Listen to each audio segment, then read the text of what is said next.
Hello friends, कैसे हैं आप सब। एक बार फिर से स्वागत है आपका ऑफिशियल ज्ञान वंदना में। और जैसे कि हमने लास्ट वीडियो में डिस्कस की थी अपनी लैंग्वेज की 4 skills, reading, writing, speaking and listening, तो वहाँ पे हमने अपना लिसनिंग स्किल को कम्प्लीटली डिस्कस किया था। तो आज की वीडियो में गाइस हम अपनी लैंग्वेज स्किल से रिलेटेड जो प्रीवियस ईयर में क्वेश्चंस आए हैं वो क्वेश्चन हम यहाँ पे डिस्कस करेंगे। मोस्टली प्रीवियस ईयर के जो आपके क्वेश्चन रिपीटेशन जिनका बार बार होता रहता है, तो वही क्वेश्चन मैंने आपको सर्च किए हैं, तो आई होप आपको बहुत ज़्यादा हेल्प करेंगे आपके नेक्स्ट एग्ज़ाम में। तो चलिए हम देखते हैं हमारा फर्स्ट क्वेश्चन क्या है। तो जैसे कि आपको स्क्रीन पे शो हो रहा होगा गाइज, हमारा फर्स्ट क्वेश्चन है most of our walking time goes in. तो यहाँ पे आपको ऑप्शन दिए हुए हैं listening, speaking, writing and reading. तो गाइज़ यहाँ पे आप देखो, जब हम किसी के साथ कहीं वॉकिंग पे जाते हैं, मतलब ऐसे टहलने के लिए निकल गए, घूमने के लिए निकल गए, तो मोस्ट ऑफ टाइम हम क्या करते हैं, उसको अपनी बात बताते हैं या उसकी बात सुनते हैं, वो बंदा हमें अपनी बात बताता है। तो यहाँ पे हम जो सबसे ज़्यादा टाइम अपना स्पेंड करते हैं या जो हमारा सबसे ज़्यादा टाइम जाता है, तो वो जाता है हमारा स्पीकिंग पे। तो यहाँ पे आपका जो राइट आंसर होगा वो होगा गाइज आपका स्पीकिंग। ठीक है, नेक्स्ट क्वेश्चन देखते हैं। नेक्स्ट क्वेश्चन आपको शो हो रहा होगा, the information which is transferred to the receiver has to be interpreted, this process is called. तो जैसे कि मैंने आपको कम्युनिकेशन की प्रोसेस बताई थी, ठीक है, कम्युनिकेशन की प्रोसेस में आपका फर्स्ट सेंडर होता है, सेंडर इनकोडिंग करता है, इनकोडिंग के बाद वो मैसेज बन जाता है, मैसेज के बाद हम चैनल सेलेक्ट करते हैं और चैनल सेलेक्ट करने के बाद हमारा रिसीवर मैसेज रिसीव करता है और रिसीव करने के बाद रिसीवर उस मैसेज की डिकोडिंग करता है और देन हमें फीडबैक प्रोवाइड कराता है। तो यहाँ पे वही पूछा गया है कि जो हम मैसेज इन्फॉर्मेशन जो भी ट्रांसफ़र करते हैं और रिसीवर उसको रिसीव करने के बाद उसको जब इंटरप्रेटेड करता है, मतलब उसको अपनी लैंग्वेज में समझने की कोशिश करता है, तो हम उस प्रोसेस को क्या कहते हैं। तो गाइज़ यहाँ पे जैसे आपके ऑप्शन है ओपनिंग, क्लोजिंग, डिकोडिंग, एनकोडिंग, तो यहाँ पे आपका आंसर होगा डिकोडिंग, क्योंकि वो क्या करता है, डिकोडिंग करता है, मतलब उस मैसेज को जो इन्फॉर्मेशन थी जो आपने भेजी थी एनकोडिंग करके, डिकोडिंग करके उसको समझने की कोशिश करता है। तो गाइज़ यहाँ पे आपका सेकंड क्वेश्चन का आंसर होगा डिकोडिंग। ठीक है, नेक्स्ट क्वेश्चन देखते हैं। नेक्स्ट क्वेश्चन है आपका, the most effective tool to access values and attitude of learner is. तो वो क्या सबसे अच्छा टूल है जिससे कि हम जो लर्नर होते हैं उनमें वैल्यूज़ या एटीट्यूड को डेवलप कर सकते हैं। तो यहाँ पे आपको ऑप्शन दिए हुए हैं anecdotal record, portfolio, unit test, summative test. तो यहाँ पे आपका जो आंसर है गाइस वो है पोर्टफोलियो। पोर्टफोलियो क्या होता है? पोर्टफोलियो मतलब एक रिपोर्ट कार्ड होता है जिसमें बच्चे की मतलब क्या उसकी ग्रोथ हुई है, कहाँ पे उसकी कमियां रही हैं, कहाँ पे उसने अच्छा किया है, तो वो सारी ओवरऑल डिटेल होती हैं जिससे कि बच्चा आगे जाके उन चीज़ों पे अपने वर्क कर सके। वो प्रॉपर डिटेल हमें पोर्टफोलियो में दी जाती है। तो इसीलिए यहाँ पे बच्चों में वैल्यूज़ या एटीट्यूड को डेवलप करने के लिए पोर्टफोलियो बेस्ट वे होता है। तो आपका आंसर यही होगा, second option portfolio. Next question देखते हैं। नेक्स्ट क्वेश्चन जैसे कि आपको शो हो रहा होगा, as English teacher after completing a chapter from the text book ask question based on the text too। तो जैसे कि यहाँ पे आपको क्वेश्चन बताया हुआ है कि भाई जब हम टेक्स्ट बुक से बच्चे को पढ़ाते हैं और चैप्टर कंप्लीट करने के बाद उनसे जो क्वेश्चन पूछे जाते हैं तो वो क्यों पूछे जाते हैं। तो यहाँ पे आपको ऑप्शन दिए हुए हैं maintain class discipline, class discipline को मेंटेन करने के लिए, keep students busy as the chapter is complete, या ये चैप्टर कंप्लीट हो गया तो बच्चों को बिजी रखने के लिए, या फिर अट्रैक्ट स्टूडेंट्स अटेंशन, स्टूडेंट्स का जो अटेंशन है वो अट्रैक्ट करने के लिए, या फिर फोर्थ आपका दिया हुआ है नो देयर कॉम्प्रीहेंसन।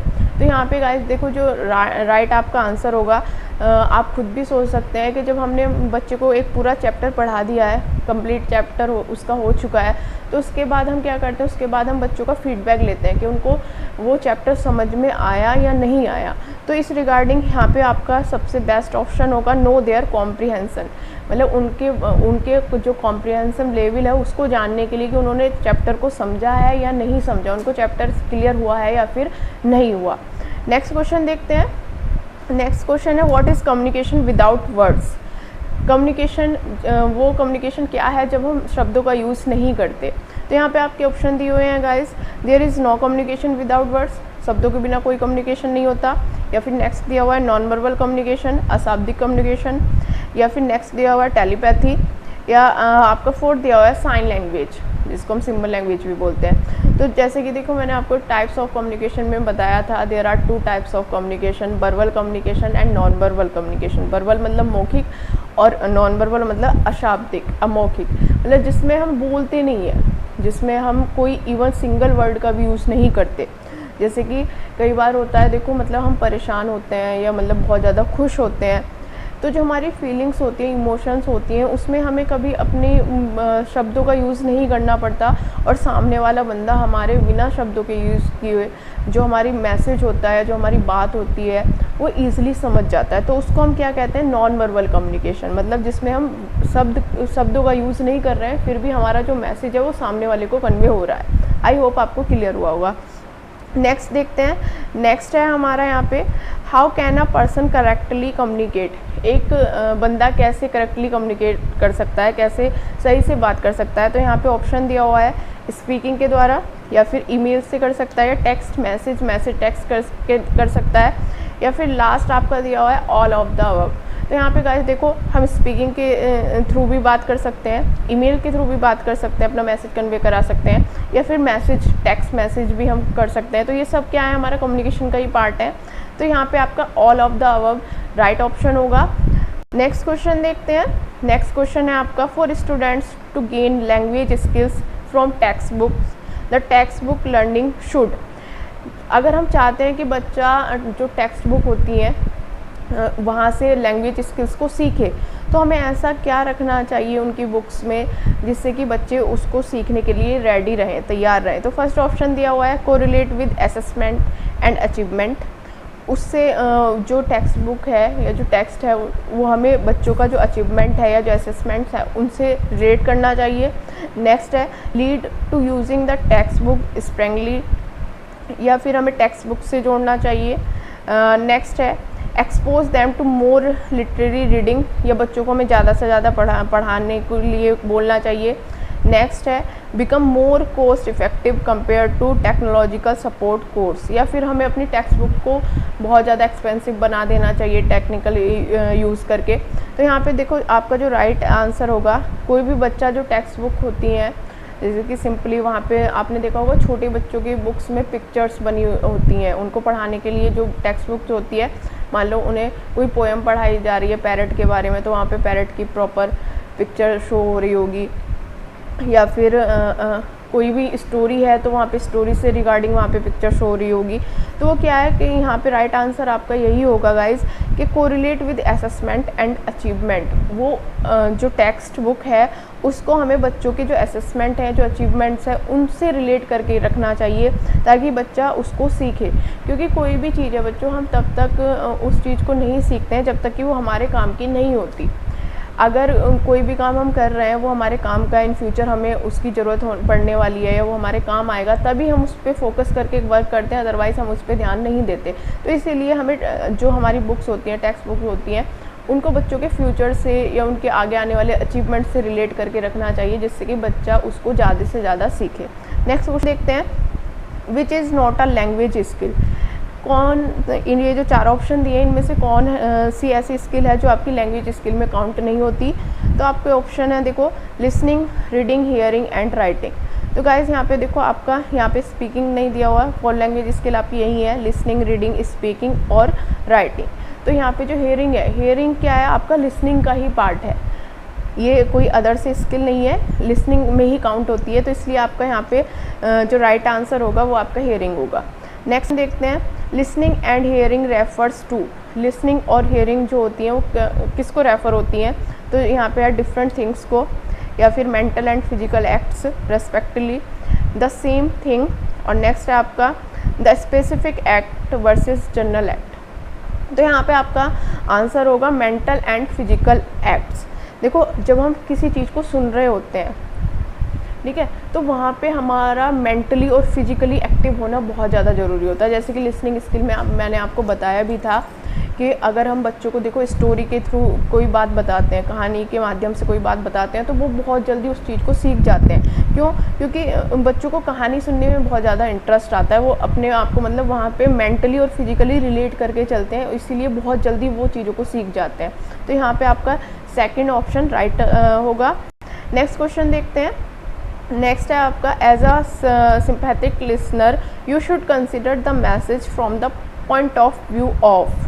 तो अगर आप एक सिंपैथिक लिसनर हो तो आपको आपका जो मैसेज है, जो आप मतलब जो सुन रहे हो बंदे को, तो आपका पॉइंट ऑफ व्यू क्या होगा। तो यहाँ पे आप ऑडियंस को ज़्यादा ध्यान दोगे, स्पीकर को ध्यान दोगे, या अदर्स को ध्यान दोगे, या योर सेल्फ को।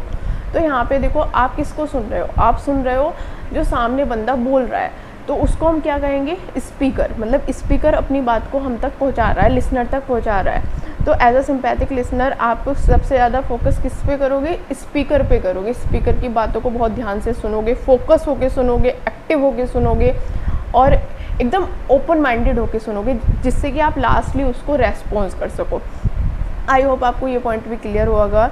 नेक्स्ट क्वेश्चन हम देखते हैं। नेक्स्ट क्वेश्चन है हमारा, which one is correct about teaching learning material. जो हमारे टीचिंग लर्निंग मटेरियल होते हैं, जिनको हम टीचिंग सपोर्ट मटेरियल भी बोलते हैं, तो उनके बारे में कौन सा जो आपका ऑप्शन है वो सही है, करेक्ट है। तो यहाँ पे देखो आपके ऑप्शन दिए हुए हैं। Teaching learning material includes the contents of the text. The teaching learning material should suit the learners mental age, उसके मेंटल एज को शूट करने चाहिए। या फिर teaching learning material should be interesting to the learners, और the teaching learning material is not an aid to the teacher. तो यहाँ पे देखो सबसे बेस्ट ऑप्शन आप खुद समझ गए होंगे कि जो टीचिंग लर्निंग मटेरियल होना चाहिए वो इंटरेस्टिंग होना चाहिए लर्नर्स के लिए। क्योंकि जो हमारा मोटिव होता है बेसिक टीचिंग सपोर्ट मटेरियल को यूज़ करने का, वो यही होता है कि बच्चे उस पर अट्रैक्ट हों, बच्चे ध्यान दें, फोकस के साथ उस चीज़ को समझें। यही चीज़ होती है कि टेक्स्ट बुक में भी वहाँ पे पिक्चर वगैरह ज़्यादा से ज़्यादा शो की जाती हैं। जो छोटे बच्चे होते हैं, छोटे लेवल पर तो बहुत ज़्यादा, क्योंकि बच्चे इतना वर्डिंग से नहीं सीखते, इतना हम उनको जितना शब्दों के थ्रू बताते हैं उतना वो उससे नहीं सीखते जितना वो किसी पिक्चर को देख के समझ जाते हैं। जैसे एक कोटेशन भी है, a picture tell more than 10,000 of words. मतलब जितना आप बच्चों को शब्दों से बताते हो उससे कम इजी मेहनत में वो किससे समझ जाते हैं, आपकी एक पिक्चर से समझ जाते हैं। ठीक है, मान लो आप उसको एप्पल ABCD सिखा रहे हो, ठीक है, आप उसको ABCD बता रहे हो, आप दिन रात उसको ABCD ऐसे काउंट कराते रहो। अब वहीं पे आप उसको बताओ A फॉर एप्पल, आप उसको एप्पल दिखाओ, B फॉर बॉल, बॉल दिखाओ, C फॉर कैट, कैट दिखाओ, तो वो बहुत जल्दी उसको कैच करेगा और बहुत जल्दी उस चीज़ों को सीख जाएगा। ठीक है, तो टीचिंग लर्निंग मटेरियल हमारा इंटरेस्टिंग होना चाहिए लर्नर के हिसाब से। नेक्स्ट है, identify the sequence of language skills. तो ये मैंने आपको लास्ट वीडियो में देखो समझाया था। तो यहाँ पे आपका राइट आंसर जो होगा यहाँ पे होगा आपका लिसनिंग। लिसनिंग से हमारी कौन सी एबिलिटी बढ़ती है, लिसनिंग से हमारी स्पीकिंग डेवलप होती है। मतलब जब हम चीज़ों को सुनते हैं तो सुन के ऑब्जर्व करने के बाद ही हम बोलते हैं, और लिसनिंग स्पीकिंग से हमारी और रीडिंग और राइटिंग स्किल्स डेवलप होती हैं। ठीक है, नेक्स्ट क्वेश्चन है आपका, learning a language is a. तो किसी लैंग्वेज को सिखाना कैसी प्रोसेस है। तो यहाँ पे देखो instant process, gradual process, last process, या ऑल ऑफ द अबव। तो यहाँ पे आपका देखो गाइस राइट आंसर होगा ग्रेजुअल प्रोसेस। मतलब लैंग्वेज एक ऐसी आपकी ऐसी स्किल है जिसको हम एक दिन में नहीं सीख सकते, या ना कोई एक दिन में सिखा सकता है। वो चीज़ क्या होती है, धीरे धीरे आती है। जैसे छोटा बच्चा है, देखो छोटा बच्चा जब आता है दुनिया में तो उसको मतलब रोना आता है, बाकी वो कुछ नहीं बोल पाता। धीरे धीरे उसको कुछ वर्ड्स आते हैं, फिर जैसे वो थोड़ा बड़ा होता है 1-2 साल का, उसको कुछ और ज़्यादा वर्ड्स आते हैं। फिर जैसे जैसे बड़ा होता जाता है उसकी वोकैबुलरी और ज़्यादा बढ़ती चली जाती है। फिर वो जल्दी वर्ड्स बनाना, सेंटेंस बनाना, पैराग्राफ बनाना, ये सब चीज़ें सीख जाता है। तो लैंग्वेज क्या है, हमारी एक ग्रेजुअल प्रोसेस है जो बहुत धीरे धीरे बच्चा सीखता है। ठीक है, नेक्स्ट है आपका question, what is brain storming. तो अब जब मैंने आपको मेथड्स बताए थे, स्ट्रेटजीज बताई थी टीचिंग की, तो वहाँ पे मैंने आपको बताया था ब्रेन स्टॉर्मिंग क्या होता है। तो यहाँ पे ब्रेन स्टॉर्मिंग का जो हम यूज़ करते हैं वो बेसिकली किस लिए करते हैं, to collect all kinds of ideas on a topic. मतलब कोई भी हम पर्टिकुलर टॉपिक दे देते हैं बच्चों को और उसके बारे में पर्टिकुलर आइडियाज़ लेने के लिए, मतलब जिससे कि लोगों के डिफरेंट आइडियाज़ वहाँ पे आए हमारे पास, हमें पता चले कि इस पर्टिकुलर टॉपिक को लेके सब लोग क्या सोचते हैं। ठीक है, कोई भी नॉर्मल सा या कोई भी क्रिटिकल कोई भी टॉपिक आप ले सकते हो, वो बच्चों के सामने रख सकते हो और बच्चे डिफरेंट आइडियाज़ आपको बताते हैं, जिससे कि आपके पास बहुत सारे आइडियाज़ कलेक्ट हो जाते हैं और आप अपनी प्रॉब्लम को काफ़ी हद तक सॉल्व कर सकते हो। नेक्स्ट क्वेश्चन और लास्ट क्वेश्चन है हमारी वीडियो का ये। इसमें देखो आपका बताया हुआ है लास्ट क्वेश्चन में आपका कि जो आपकी लिसनिंग स्किल्स होती हैं वो बेसिकली किस लिए सिखाई जाती हैं। तो लिसनिंग स्किल्स क्या होती हैं कि लिसनिंग स्किल को हम इसलिए सिखाया जाता है, लैंग्वेज स्किल को, जिससे कि हमारा जो कम्युनिकेटिव कॉम्पिटेंस है वो बढ़ सके बच्चों में। क्योंकि हमें क्या होता है, देखो हमें समाज में रह के अपना डेवलपमेंट करना होता है, सोसाइटी में रह के हम अपना डेवलपमेंट करते हैं। तो वहाँ पे क्या है कि जब तक हम लोगों के बीच में नहीं जाएंगे, उनके साथ कम्युनिकेशन नहीं करेंगे, और कॉम्पिटेंस का मतलब होता है कि लोगों को कोऑपरेट करना, लोगों के साथ कोऑर्डिनेट करना। तो ये कब डेवलप होती हैं, जब हम दूसरों से मिलते हैं, उनके नॉर्म्स जानते हैं, उनके कस्टम्स को जानते हैं, उनके फेस्टिवल्स को जानते हैं, दूसरे रिलीजन के बारे में जानते हैं, उनको हेल्प करते हैं, उनसे हेल्प लेते हैं। तो बेसिकली हमारी जो लैंग्वेज स्किल को डेवलप करने का मेन मोटिव होता है वो यही होता है कि हम समाज में रह के अपना डेवलपमेंट कर सकें और दूसरों की बातों को समझ सकें और अपनी बातों को उनके सामने रख सकें। आई होप आपको पूरा वीडियो समझ में आया होगा, और अगर आपको कोई डाउट है तो आप कमेंट सेक्शन में उसको मेंशन कर सकते हैं। और गाइस इम्पॉर्टेंट क्वेश्चन है, बहुत ज़्यादा हेल्प करेंगे आपको आपके एग्ज़ाम में। और ऐसे ही नेक्स्ट वीडियो में हम आपकी रीडिंग और स्पीकिंग स्किल को डिस्कस करेंगे, और साथ साथ कुछ बेसिक पॉइंट्स मैं आपको बताऊंगी कि कैसे आपको प्रिपरेशन करनी है, जो बहुत ज़्यादा हेल्प करेंगे आपको आपके एग्ज़ाम की प्रिपरेशन में। आई होप आपको वीडियो अच्छा लगा होगा। तो वीडियो अच्छा लगा है तो प्लीज़ वीडियो को लाइक करें, चैनल को सब्सक्राइब करें, और बहुत जल्द मिलते हैं नेक्स्ट वीडियो में। तब तक के लिए guys thank you, bye bye.